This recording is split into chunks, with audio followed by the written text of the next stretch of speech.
Grundschule. Hallo, ich bin Greta, ich bin 9 Jahre alt. Hallo, ich bin Romy und ich bin 9 Jahre alt.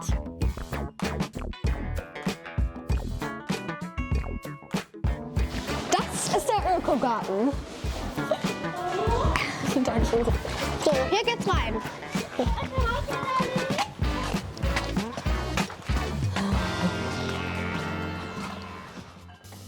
Hier ist so die Kleine Küche. Hier kann man Brutzelbrot, und Suppe Fladenbrot und Tee machen. Willkommen zu unserem Garten. Komm mit. Hier gibt es so schöne Häuschen für unsere Vöglein. Die können sich da immer schön ausruhen. Die haben wir auch selber gemacht. Komm mit und wir gehen zu den Bienen.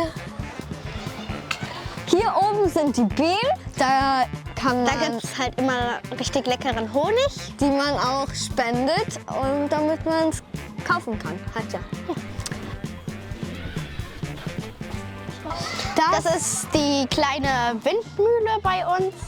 Ja, die zeigt, wovon der Wind kommt, und es dreht sich. Hier ist, wo Eichhörnchen auch essen können. Wie ein größeres Vogelhäuschen für Eichhörnchen. Hier ist etwas, was wir auch gebaut haben, wie ich euch gesagt habe. Es ist sehr gemütlich hier. Das ist der unser Pizzaofen zum Partys. Pizza machen. Ja, und es ist einfach richtig lecker. Also hier ist der Kompost und der macht halt Sachen halt bio, zum Beispiel schimmelige Salat, der macht es zu Erde, da sind so Würmer drin. Und die Würmer helfen halt die Erde besser, damit wir es wieder benutzen können, um mehr in den Garten zu pflanzen. Das ist unsere Burg. Es macht eigentlich richtig Spaß, einfach zu klettern, und es macht einfach Spaß und es sieht cool aus. Ja.